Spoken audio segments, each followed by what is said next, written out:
Dear Mr. or Mrs. Listener, we accept the fact that you're going to sacrifice a whole hour to listen to this podcast, but we think you are crazy. In the simplest terms, you see us as you want to see us. A Ninja Turtle, a Jedi, a redhead, a mic.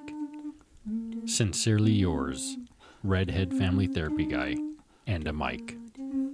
Don't you forget about the bugger. There's a walk on by. You better listen to this thing. It's gonna be great. All right, back at it once again.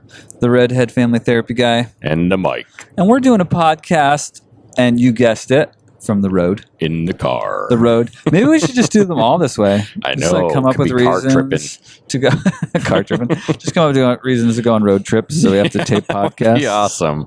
We can travel the United States. Ooh, so and Canada. good. That would be fun too. That would be fun to like travel. You know what would be really like my dream would be we get to do this all the time and we can go around and cycle and then like have like an RV. Awesome. And then we could go like interview random people. Yeah. Like along the way. That would be awesome. That would be wicked. An RV big enough, or we could have 2 RVs so we could bring our families. Whoa. Like the Redhead Family Therapy Guy RV and the Mike RV. That would be awesome. And then we could have the Redhead logo with the glasses on yours, and then we could have the bicycle cap on mine. All right. So, folks, if you want to make that happen for us, yes, share and like and comment. Yes. But we're just happy to talk anyway. Yeah, it's fun. That'd be cool too if we had that going, because then we could like do like conferences or like go speak at marriage conferences or mental health conferences or something. That would help bring in the income. The income. It would just be fun. I really like doing like presentations and group thingies. I do also. It's good times. Well, we are going to discuss the movie Joe versus the Volcano. Yes. It's a classic. I was surprised you were talking about, or we asked a colleague. So this week we went down to New Orleans for New Orleans for work, regional training. And it was a couple of regions combined. Louisiana. And one of our buddies had mentioned he'd never seen it, and I just thought, what? How could you not have seen this movie? Oh, who had Kyle. Kyle. Watch this movie. It's so good. It really is fun. I remember watching this movie like in junior high or whenever it came out. I think I was in the junior high years. And I remember watching it and thinking it was really silly and that it was strange and it didn't make a lot of sense, but it had some funny parts. Yeah. And then when I was in college, after I was married, Nick and I watched it, and I freaking lost my mind. It was so funny. And I was like, oh, I was a kid. There was a lot of things I didn't understand about the world because this movie has so much depth to it. It does have a ton. And so much symbolism. Actually, the funny thing is I watched this movie on the phone, and he watched it on the way here on the phone. Yes. And so we were like pausing and talking as we were going because there was so much coming out of it. Do you want me to? No, we're good. Okay. We're just getting to an intersection, people. So we're like this is a little dangerous. We're working. It's a little dangerous. Don't crash us. That'd be hilarious. We're getting a car crash while we're doing a podcast. Yeah. So there were so many different themes and so many different things to talk about that came up as we were watching. Like I kept pausing it. I almost was like, we should like talk about it, record it now. But yeah. So what would you say thematically? Like jumped out the most to you when you watched this? Was there any particular metaphor or idea that really struck you with it? I mean, last time you watched there really is a lot. There's so much, but I want to know what grabs you. Like you could go in a lot of different ways, there is, right? And yeah. I think So what that's kind of what like when I was watching it, what kind of stood out to me was all these different things going on, and when movies are super deep like that, I feel like it is a little tough for me to kind of grab hold of maybe what the deeper meanings are. But for me, I feel like I saw, this fear. So of course there's like the very like, I feel like obvious, okay, this is like corporate America against like the man. Or it's just kind of like a commentary on what corporate America has done to the common man. That's a good, yes, thank you. And that for me, I don't think I really like see a lot of that. Like my mind doesn't really go there. More so I saw kind of these stages, like there's this character that's just absorbed and being crushed by fear of, what I saw was fear of adequacy, or like not being adequate enough to move forward. And it starts with him being, this hero, being this in a profession where he would stretch himself to really serve others as a firefighter. And then things kind of go wrong, which I'm sure all firefighters experience. It would have been interesting if, since that was the line, that he was a firefighter, it would have been interesting if they had like a PTSD moment during the show. They didn't do that, right? Because it wasn't, I don't think the mental health angle was the angle, it's almost as if him being sucked into, it's almost, so you have all of these characters that are being sucked into this anal probe factory. I can't even remember what it's called, but it's an anal probe producing factory. It's so fantastic. Well, it's just basically like all of us as Americans are being screwed by the man. Is really what the metaphor is. Because it was like so many customers, like satisfied customers or pleased customers or something like that, on the dirty wall of the industrial factory where they're making like butt 700,000 satisfied customers. And one tick down. Like, that's so great. I feel like for me, the PTSD or the trauma is represented in the workers of that factory. They all have this 1,000-yard stare. The 1,000-yard stare that you get through PTSD, and I've seen it when I've experienced secondary trauma. You're just flooded. Yeah. And so you're flooded, and so you're just a zombie, like, it's marching amazing. Because any little bit of distress, puts you out of whack, right? Oh yeah. So back in was it 2018, 17? Oh, forgive me. I'm sorry. But there was the Route 91 shooting in Vegas. And I was asked by our work works closely with Red Cross, and so sometimes Red Cross asks us to come out when there's an emergency to provide services. And so we were asked to go out and during this, Route 91 was a country music festival in Las Vegas. It was at Mandalay Bay. Surely everybody remembers that. And it's the largest mass shooting in United States history.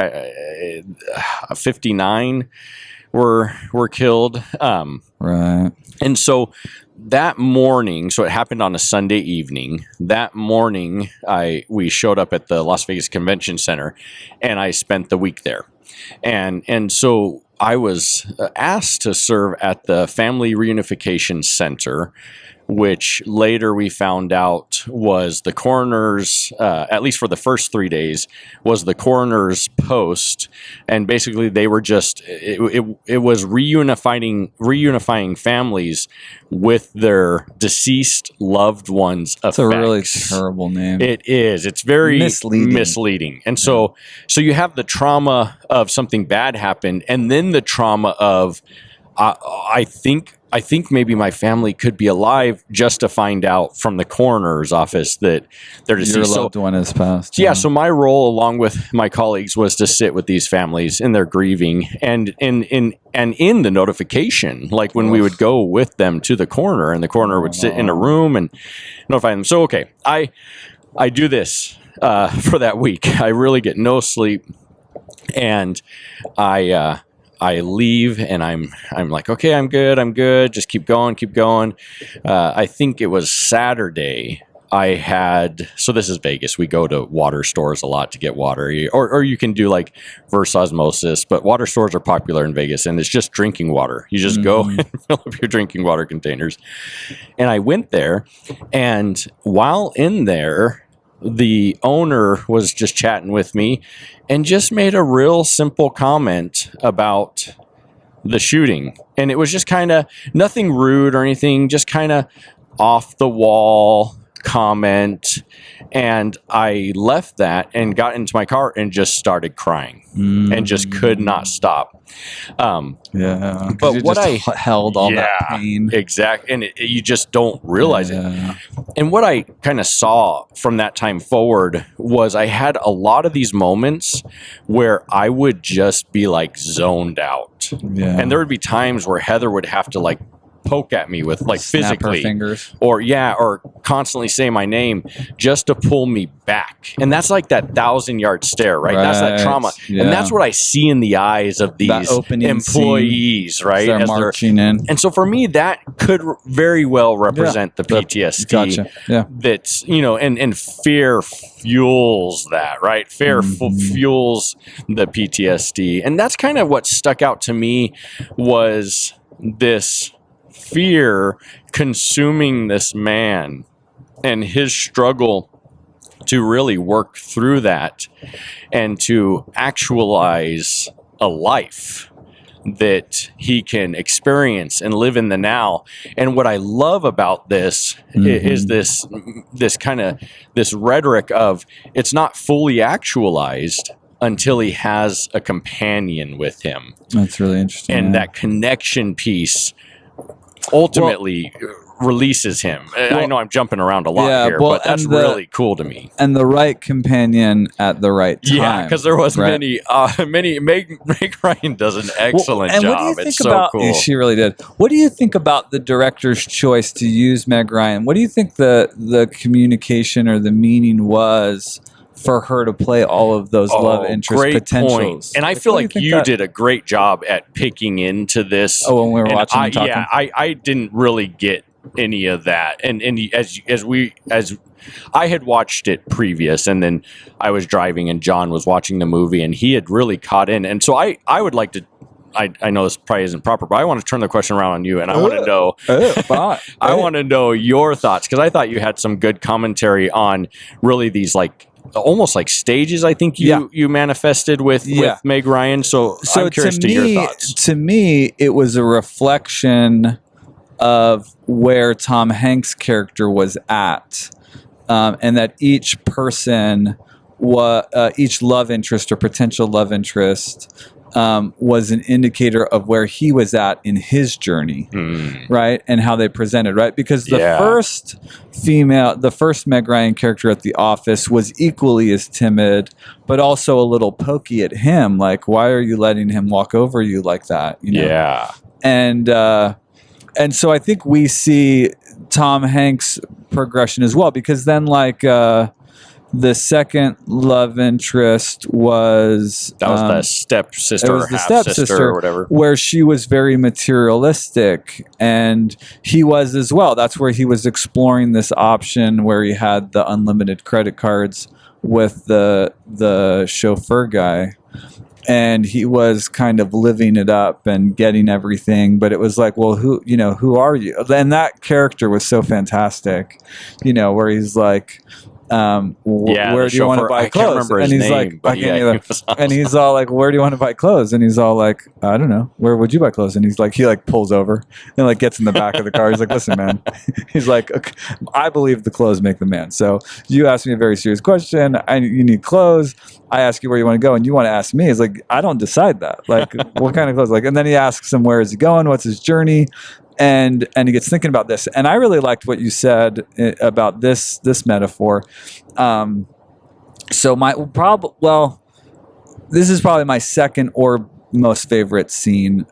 I would say maybe my most favorite scene is when he goes to the luggage salesman. Yeah. And the luggage salesman, because the luggage salesman is showing him different options.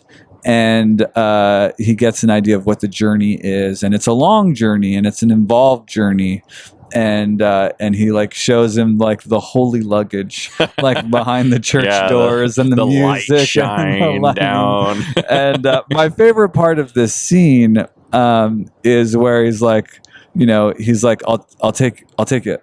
He's like, and then he's like, I'll take 4 of them. And the guy's like, may you live to be 100 years old, or 1,000. Is he 1,000? May you live to be 1,000. And so it was hilarious. I just love that part. But I couldn't get over the idea that the luggage was baggage, meaning like he was taking that with him, which I think you should like be traveling light. But I loved your flip on that. You had a flip on that the luggage turned out to be very useful and helpful for him to have. Yeah, for me, it almost seemed as if this journey of purchasing all these things, including the luggage, was his therapeutic process. Right. And all the things were not baggage in the sense that we might think of baggage as things that weigh us down. Like trappings but tools to freedom. Things. Yes. So, and that's where a lot of the things that he had were the things that got him through the journey. Well, the luggage in and of itself was a raft 2 times over. Yeah. Which was fantastic. There was water. There was even some leisure activities. Yeah, putting green just or whatever. Moved Meg Ryan's body over to the side so he could play some putt golf, which is fantastic. Well, and I mean, to be honest, Tom Hanks, that era, he's does so good in all the movies that he's in. There's so many, and we kind of chatted a little bit about doing some other ones of Tom Hanks, but I feel like that scene for me was growth, right? And that's what you're mentioning, is there's some growth there. It's not the fully actualized growth, right? There's still another stage. Are you talking about the materialistic stage? Yeah, where he's there is, right? He's exploring who he is. He's being curious, and I actually loved how open he was with the cab driver, because at one point too, he's like, "Hey, do you want to go to dinner?" And the guy's like, "Hey, like I have a family to return to. Like I have a place where I belong." And then he was kind of like, "Well, I'm okay to kind of be alone." And I think he then meets the sister, right? Because he spends time with the chauffeur. Sister comes next. Like later, right? Somewhere in there. Well, no, she introduced, but then he got together with her for dinner, I guess. Yeah, he got together with her for dinner. Yeah, she comes later, the chauffeur and the stuff, because he flies from like New York or whatever to LA. Right. And that's when he meets her. One thing I want to throw out there, though, that I question, and then you made a good point about, was the first Meg Ryan, the one from the anal probe place. Yeah, let's go back there because we don't want to jump ahead. Because, there's so much there, right? Because there is. he goes after he goes to the doctor and he's confronted with his death, which I think is really interesting because we're all going to die. Mm-hmm. You know what I mean? Like, and it's a hard thing, right? Because we want to create safety and predictability in our lives, but at any point, any of us could die. Yes. Of course, it's hilarious that he's going to die of a brain cloud. And we're doing the motion over the head, which is like brain cloud. That's traumatic in of itself. Hilarious. And so that whole thing of his kind of intense awakening, and that he returns to the job and confronts everything, which my second most favorite part, maybe my favorite part, it's a tie with the May You Live to Be 1,000-year-old, is how the guy, and I wish I knew the actor that's the manager, who was like from Taxi, like the old Taxi show. And I don't have my laptop like I usually am looking at stuff. He's in a lot of stuff. He's in a lot of stuff. And he's just got like 2 lines. Like, I know he can do the job, or I know he can get the job, but can he do the job? I'm not arguing with that with you. And he says it like 10 different ways. And it's so brilliant to me, because I've done some acting, that he could have so much depth, and he's in the background arguing, and Tom Hanks is coming into his drab job and all of that, and he's arguing those lines. And then he comes back from the doctor, and he's got, again, 1 line. And he's again delivering it like 10 different ways in a way that's absolutely fantastic. And I don't think I realized like the whole like practic testicles on the desk. Yeah. It's like, that's another, the man has you. And he's constantly like using them as he's talking. If I remember right, he's using them as stress relievers, but they're basically grabbing the man by the balls, right? It's like, it's such a fantastic metaphor of like how the man has you. Yeah, crushing. Yeah, it's just like crushing you and holding you back. Of course, and a part of that whole thing when Tom Hanks returns with all of this life and vigor and passion restored as he's contemplating, he's got a month to live or whatever it is, or 6 months to live or whatever. Yeah, it is. 6 months. And I love how like the "don't touch this." Oh yeah, he's always like, I've the always wanted water to do that thing or whatever it is. Yeah. The steam. I don't know if it's a pressure valve or what. Well, it turns out to be nothing. Yeah, it's nothing. Just it's absolutely nothing. He's like, I've been wondering for so long. Which is symbolic about like so many arbitrary rules that are out there. You know what I mean? Or of course, before the doctor visit, how he needs more brochures. He's like, well, we only have like 11 brochures. Like, why didn't you order more? He's like, well, I told you. He's like, when? Well, it's like, well, 3 weeks ago, and then 2 weeks ago. Well, did you tell me last week? And he's like, "What I love the point you made, where he's kind of just stuck, right? Where is it a double bind? Where he's trying to do his job, and he can't do his job because he's out." But he can't order what he needs to fulfill his role. He doesn't have the powers. He doesn't have carte blanche. Yeah, he's stuck. Because he even says that. He's like, well, I can't give you the authority, the carte blanche to do that. Well, and how true is that of mental health? Yeah. Where we feel like we're just stuck. And there's nothing we can do. No matter what we do, we're stuck in it. And we're not able to get out, and we want so badly to find change. Comfort and to have meaning, and we can't get it. Which one of my therapeutic interventions, I think I've said this in one of the other podcasts, is that like, to me, change, like just do anything different. Yeah. Like, even if it does, like, you've got to do something different, and you can do something different. Whenever I've talked to a client about anything that they're stuck in their life, I can come up with right on the spot 15 to 100 different things they could do to handle the situation. Well, and that's a good thing too, because when you're in that, it is hard to think, right? It's hard to process. Totally. And that's why it's so advantageous to have someone you can lean on. Yes. Whether that be just a good friend or a family member to talk or possibilities. A professional. And I think it's important to articulate and verbalize the possibilities that you would never do. Sure. Because I think it just gets your mind moving on that there is. Well, hey, my values won't let me make that decision. Well, it's still something you could do. Yeah. You know what I mean? It is an option. Maybe an option that violates some personal value. Well, it leads but it's to still a worthwhile thing. Unstuckness, right? Because when we're stuck, we feel that there are no options. Which is not true. Exactly. Right. And so freeing those up and just having just good discussion that's non-judgmental is really powerful. I don't know if your clients have that with you. Do they have never the experience of non-judgmental? They're probably wondering what they're doing with me and why they keep coming back is probably what they're wondering. Yeah. But I love the Meg Ryan in this movie. But okay, I wanted to bring this up. So wait, did we close the point on the when they get back to his house scene? No, and that's kind of up or go. I'll say this real quick, and then because this comes, I think, right before the house scene. Okay. Meg Ryan, when we're with her at the first Meg Ryan character, she has this moment where she essentially doesn't like they're holding hands. Something changed. Oh, okay. Hold on, people. We'll be right back. The play pause. All right. And we're back. All right. Sorry about that. So, technical difficulties while driving. Okay, so they're at this dinner, if I remember right. Tom Hanks and Meg Ryan. Yeah. And, or Joe and the first Meg Ryan character. And he's like losing, he's like going crazy. Yeah, and he reaches out to hold her hand. Oh, yeah. And they hold hands, but she keeps her hand closed. Yeah. Which I always thought was so interesting. Like, who holds hands like that? With your hand? It was like a fist. It was a deliberate metaphor. Yes. And I didn't really pick up on it, and you picked up more on it than I did. I mean, I picked up that her hand was closed, and I thought that was weird, but I didn't get much more out of that besides that's weird.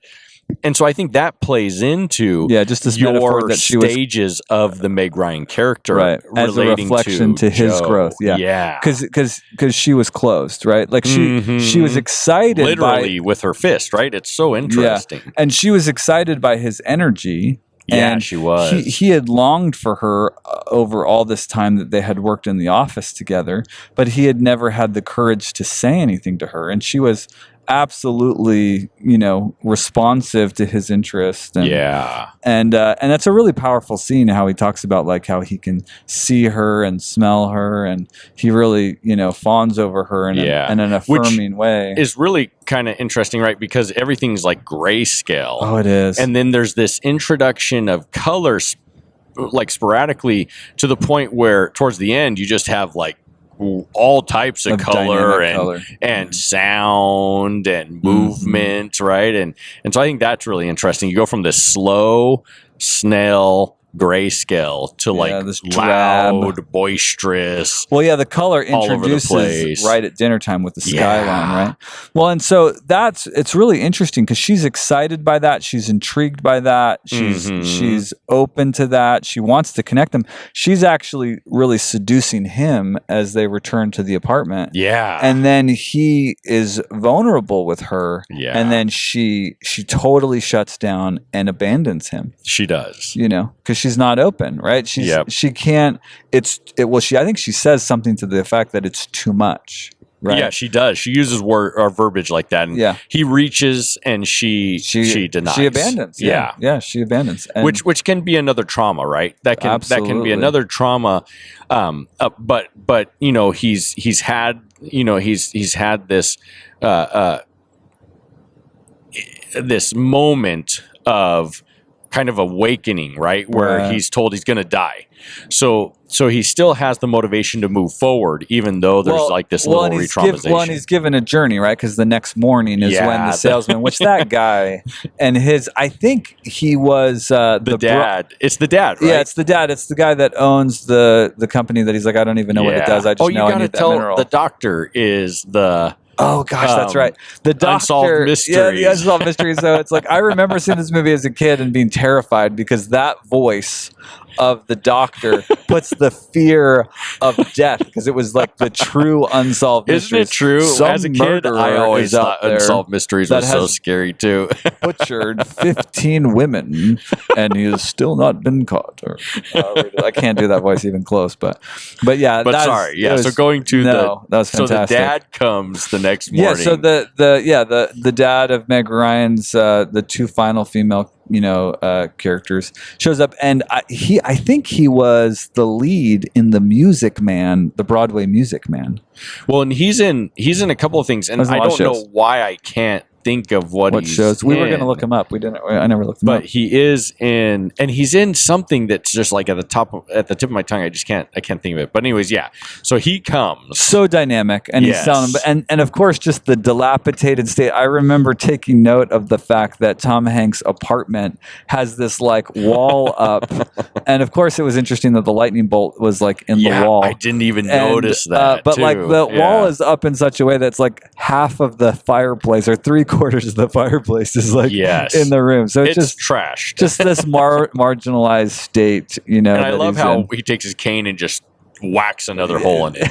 It's like the dad does. It's fantastic. So he sells him on this opportunity. Of course, he's being taken advantage of by the man because he doesn't actually have, spoiler alert, he doesn't actually have a debilitating disease. There's not a brain clot? I know. You might have been diagnosed with that. If you have a brain clot diagnosis, you might have a quack second opinion. And which is cool because the doctor was like, hey, maybe you want a second opinion. I know. I thought that's interesting. It is interesting because, again, that's not an accident. That's a deliberate, like, hey, man, I'm trying to give you an out here just so you know that there's something else going on in this whole story, right?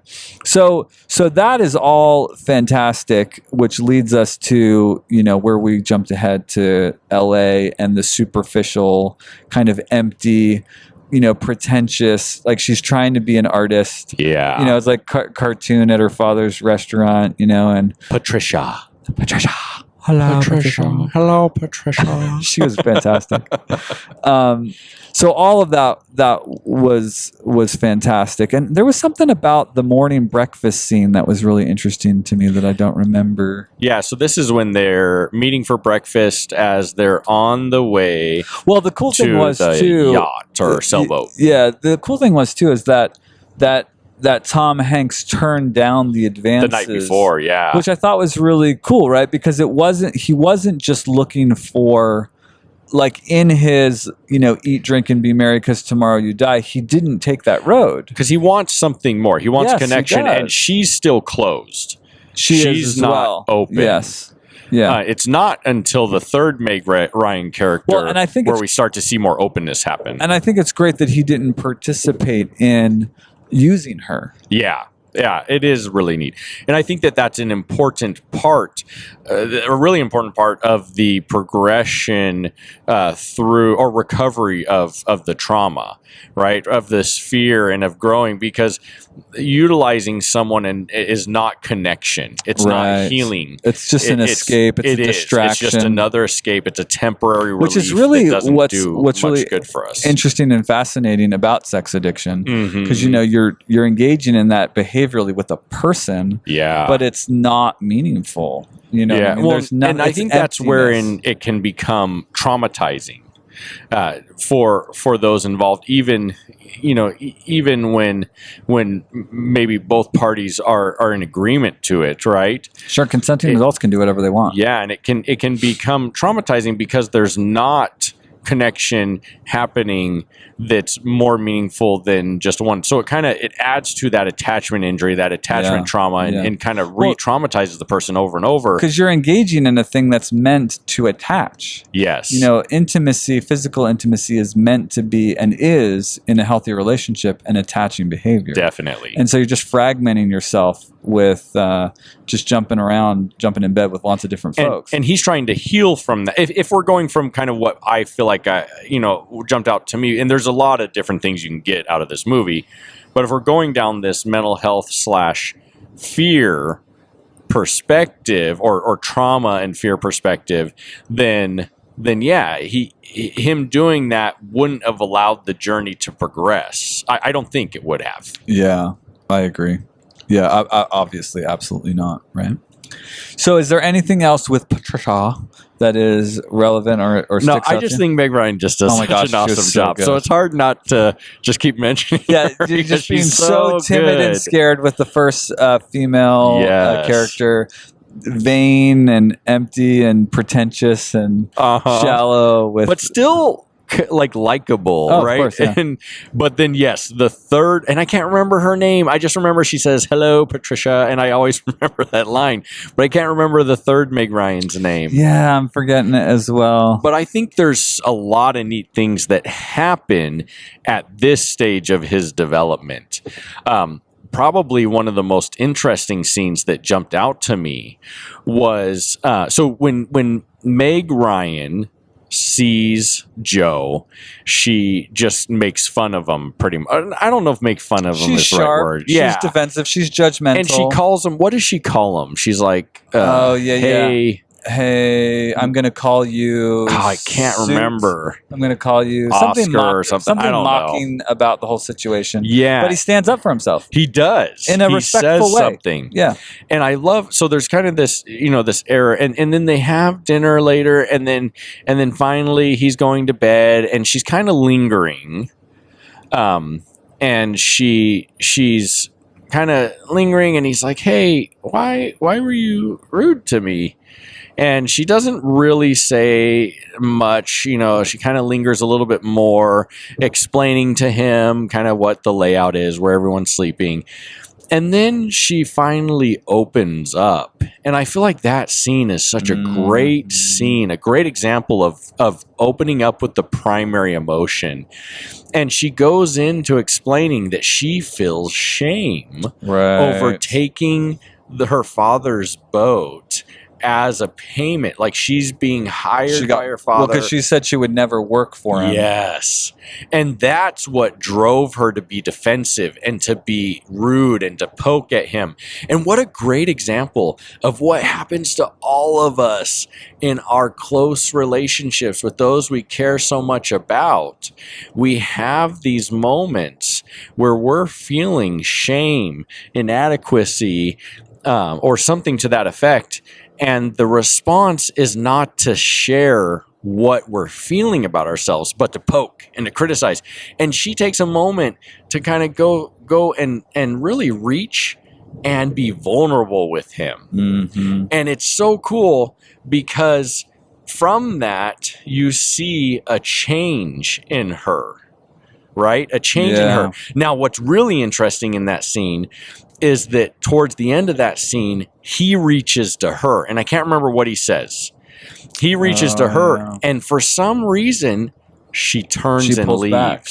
Yeah. And the next morning, it's green out. Like green and foggy. Well, and the storm is there. Yeah. And what a manifestation of, wow, I felt a connection with someone. Well, they reached to me, I heard, and then I reached and was rejected. And what trauma that can cause. It brings up fog, not even realizing distress. that we're maybe blocking someone's reach. And so I don't think Meg Ryan did anything wrong or hurtful. She just might have been apprehensive, or maybe she became self-conscious of how much she was vulnerable. And so for her, she was empowered, right? She's like, I'm saving my ship. And for him, there was this storm. Right. And the storm, I think, is metaphorical of, right, his pain. Yeah, well, maybe that's the symbolic PTSD. Yeah, definitely, because it's reoccurring, right? Yes. Because he keeps getting re-traumatized. The lightning strike, the noise, which the lightning metaphor being on all of these different things. It's constant, which you picked up way more than I did, was the lightning. It was everywhere. Yeah. It's the path into the building. It was on the wall.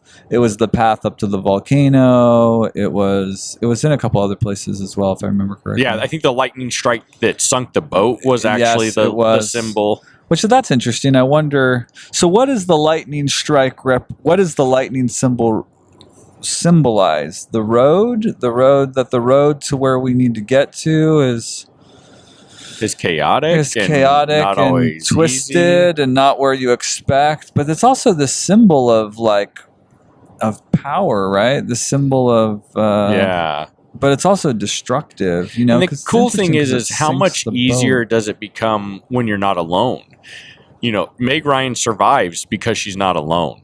Yeah, she survives that lightning strike, that path, because she has someone there with her. Well, it's interesting. So does he survive too? I'm sorry, I cut you off. He survives also because he didn't take care of himself, right? He took care of her. He's like dying. So she took care of him for the last little bit until they got to the island. Yeah. So they survived with connection, with togetherness. Each other. Well, and they took turns taking care of each other. Yes. Which is significant. Mm-hmm. You know what I mean? At different moments, right? Yes, right. And sometimes that's how it goes, right? Is sometimes one partner can be there to help heal the other, and then the other's not able to be there for that partner, right? But then other times they're able to be.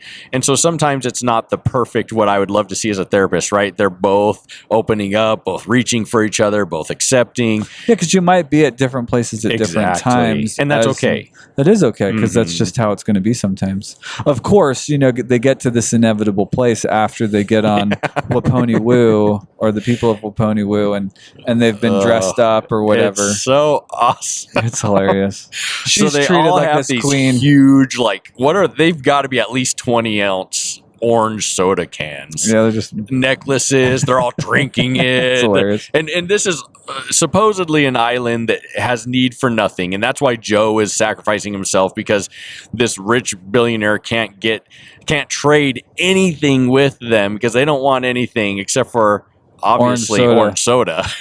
But that's not enough. But there's something there. There's a real is a reason to it. There's a sub story there. There's a commentary there about this group of people that doesn't have the courage, or that no one cares about the community enough to jump into the volcano, that they want somebody from the outside to do it, and that doesn't satisfy the beast. You know what I mean? It is a really interesting point that you bring up, because the chief, they make a point of having this chief say or share this story, he goes through this the history. This like story, or I'm not sure what a speech. He has this speech. I don't know why I couldn't think of that word. He has this speech where he says what you just said. Like, we can't. None of my tribe is brave enough to do this. They don't want to do it. They're resistant to do it. We need someone outside to do it. And Joe's just there. He's like, yeah. Well, I'm courageous. I'm going to die anyway, so I'll die for you. But it's interesting that sacrifice of an outsider isn't accepted, and that it leads to the demise of those people, because they didn't care enough about themselves. Shows something, and they were racked by fear. They were racked by fear. That community was racked by fear.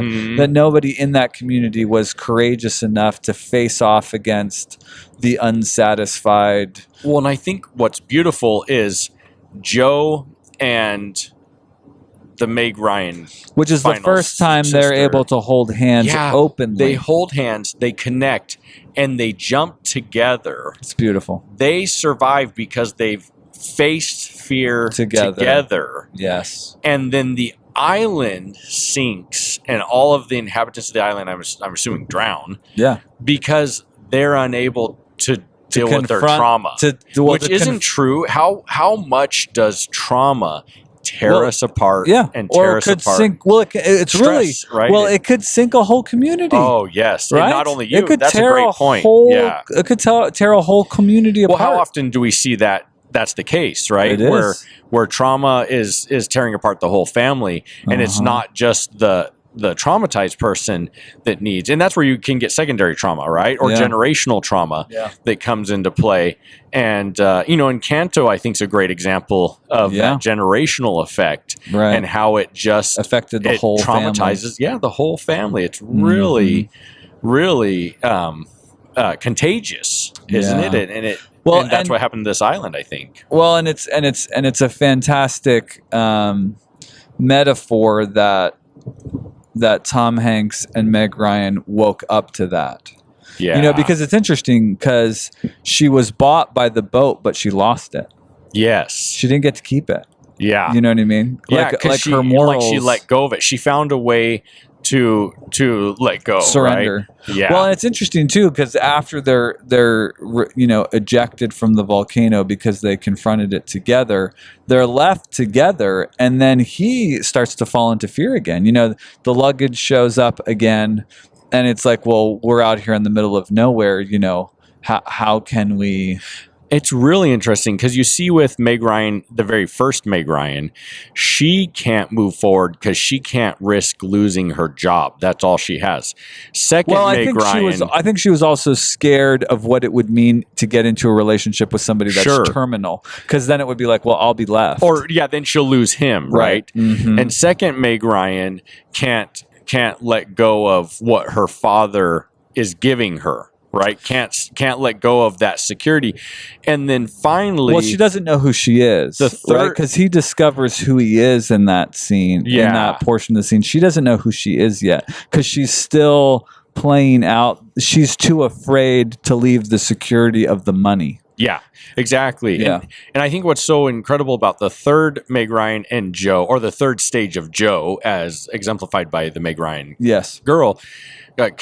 woman, is this really example of how connection allows us to move forward and let go of things that are just weighing us down. Just fear. Yeah. Which, it's real. I mean, jumping into a volcano will kill you in a terrible and painful way. Well, the sailboat for her, I think, is fear, right? That's what causes her to poke at him. And it goes away, it gets destroyed, and she's okay because she has him. Yeah. Well, I don't know if she's quite okay because she was knocked unconscious, right? She's out. She's in, but when she woke up and moved forward, she never mentioned it again. She was totally okay with it. Yeah, she didn't. That's right. She didn't ever kind of lament the loss of the boat. It was almost like she was liberated by the loss of the boat. Imagine waking up and there's this person that's been with you that's on their deathbed because they brought you back to life. Yeah. And how much you would feel connected with that person, right? And how much that connection makes you not care about the other things, right? And maybe that's the answer. Well, because it shows you what matters. He offered himself for what matters. And he even is trying to refuse even help at that point. He's like, no, because I'm going to die anyway. Yep. You know what I mean? So I can't drink the water because I'm going to die anyway. Well, and how healing connection is for us, ultimately to the point where they survive. And his brain cloud, he decides to get a second opinion. I think it's interesting, which we didn't note of, that there is something that happens. I think it's really significant when he is alone, when she's comatose, when the moon rises.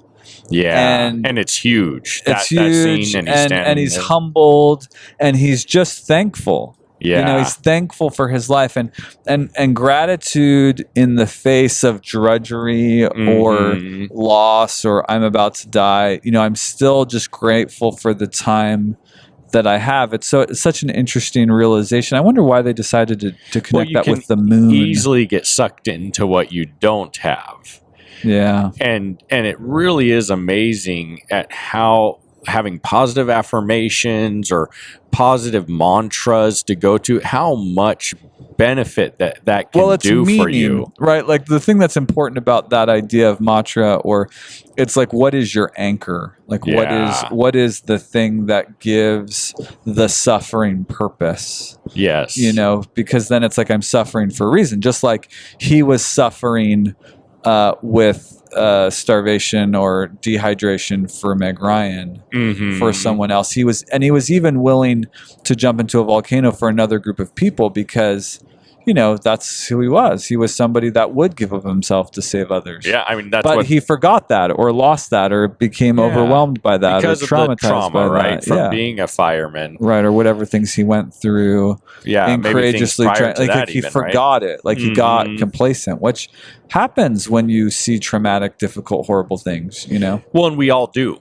Yeah. And I think that's important to realize. Yeah, that's that normal. we all experience trauma, and the more we resist that notion, the less we're going to be able to heal from it, because we just don't.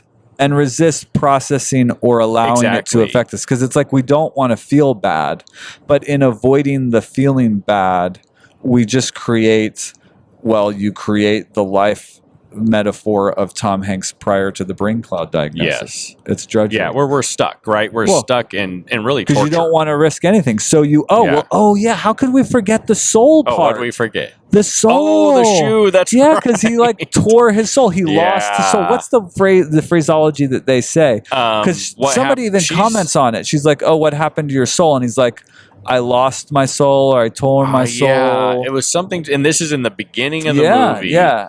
Because he hits it. He's going through like the gate.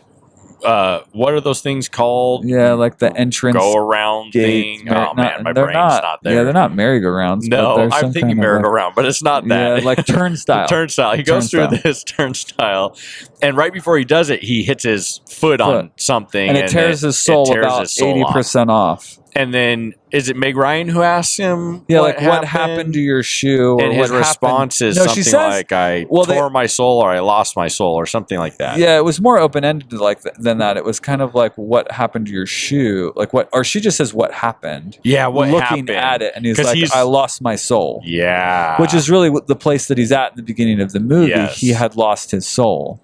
And that's what it can feel like when we're struggling with something. And that's what we can do, right? We can give up our soul for security. Well, sure, that's a great point. You know what I mean? Because he wanted predictability. Yes. He wanted something safe.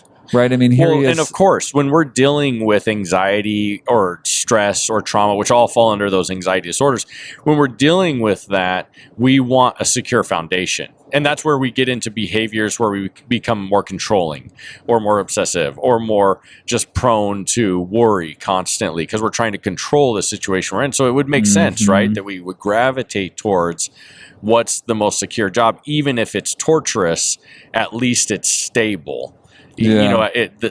Same and consistent is not always happiness, right? Yeah. And that's what we find with him in this job is it's the same. Yeah, I mean, I would go nuts hearing this boss say the same thing over and over. I think it's a really important commentary because it's something that's happening now that we're giving up our souls to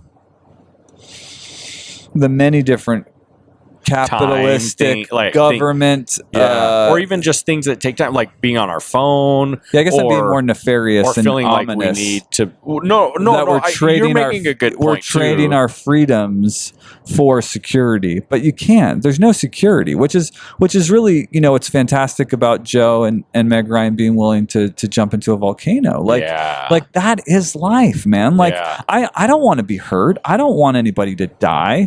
But like I remember having this conversation with my wife when my oldest was somewhere around 13 or something, and I had started cycling, and I got a manual cycling as well, and he needed to do some training on his own. And my wife, and like we lived in an area that we were in a town, and not far out of town, less than a mile, was backcountry roads, and he could just go ride in the backcountry roads. And my wife and I had this real intense argument one night about whether or not he was old enough for us to let him go out on these back roads and just ride his bike. And I was like, she's like, well, this could happen and this could happen. I'm like, sweetie pie, like, yeah, it could. And I, you know, and it's like, but we got to let him go out on his bike. I'm like, you and I were both going wherever we wanted it at that age, you know? And like, he at least had like a flip phone. I think he could stick in his pocket at the point. I'm like, he's got a phone. We would go ride around all over the place. We didn't have phones. Like, we have to let him go. And he was responsible-ish enough to like, you know, negotiate, not like, you know, driving out into traffic or whatever. And so, but it was this real pivotal moment, I think, in our parenting where it was like, we had to embrace the uncertainty. Yeah. And it's so important. Well, that's what's for us to embrace that, because there is no assurances of peace and happiness in life. Agree. Yes. And that's what's interesting about this idea. They just get married, right? They just get married. And what better descriptor than jumping into what a volcano? Marriage is. Yeah. Yeah, because it is a commentary. Chaos. Think about it. I mean, two on a different people merging together to be as one. Mm-hmm. How much chaos is going to be in that growth process? Absolutely. I mean, talk about making a diamond and tons of pressure. Could the movie be a commentary on just courtship? Yeah, I think so. And you had mentioned that, I think, at one point. I thought that was a great point, that, yeah, it absolutely could be. Just a movie, a symbolic movie about courtship. I think the really cool thing about Joe versus the Volcano. There's a billion different ways. Yes. And you don't always get that, I feel like, where I mean, I think a lot of movies can do that, but I feel like Joe versus the Volcano, you could clearly go down a lot of. Do you know this movie only made $25 million at the box office? Yeah, it's crazy. Terrible. It's so funny. Do you know that what it couldn't costs to make? I don't know. I didn't look now. Yeah, it's tragic to me because it is such a fantastic film. It really is, and it's so good. It's one of those ones that's kind of a little out there, right? Which is kind of characteristic of a lot lot of really good 80s and 90s movies where they're just totally they're a little quirky, but they ridiculous. have these awesome it's like meanings to them. Yeah, it's so ridiculous. That make them so fun. It is, and this is a movie I think too that I could watch a lot more times. I think you get a lot more out of it. Yeah, different things would rise. Or you can just watch it just for pure fun entertainment. Oh, it's hilarious. And it's great that way too. But that's what I love about it, and I think that that's, like we said, what is great about a lot of 80s and 90s, and that's what I love about Fifth Element.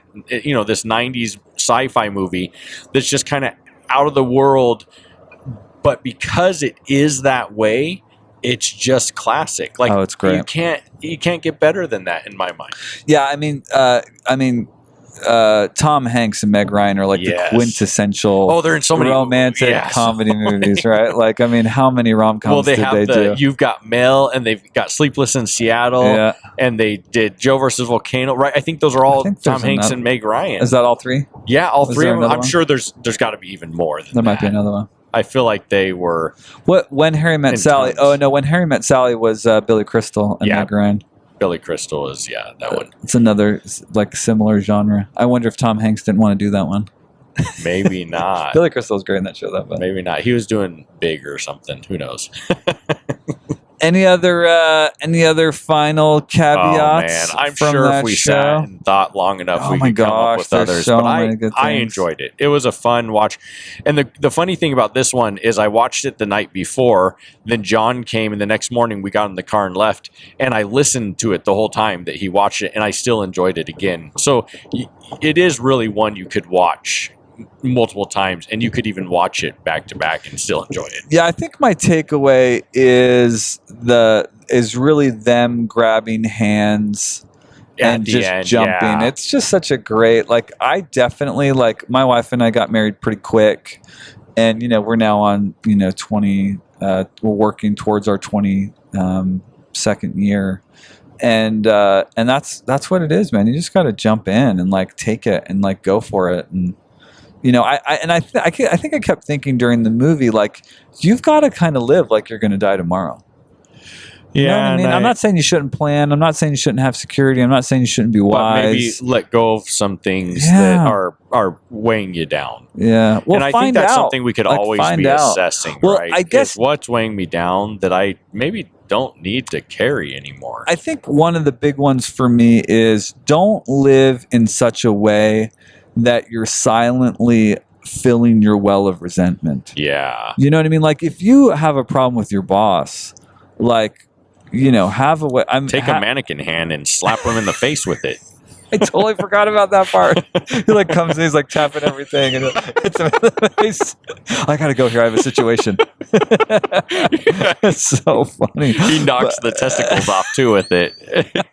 They go rolling across the desk. Gotta be. Well, which is really interesting, right? Because he's using the mannequin hand as like a step towards, you know, confronting the things that he needs to. And so, yeah, I think, you know, live in such a way that you know, that there is some carpe diem, and definitely live in such a way that you're not silently and slowly becoming resentful. If something's making you resentful, like you got to confront that thing. Yeah. And you can do it tactfully. You can do it with consideration. You can do it with grace and kindness and love and respect. But you've got to confront the things that you got to confront, because there's nothing worse than resentment. Well, otherwise, you're going to be carrying the baggage and not the luggage that helped Tom Hanks survive. Yeah, you're the wrong carrying kind. The baggage. The wrong the one kind that of weighs baggage. you down. Not the one that will help you live to be 1,000 years old. Nope. No. Well, and that's right, because they totally like no matter what we do, we're keeping this luggage, right? Yeah, and they've got which is awesome. They've got it like on the Mercedes or something like that, like it's tied awesome. to the car or whatever it is. Thanks all. Oh, it was a good lot of fun. May you all live to be 1,000 years old. Amen.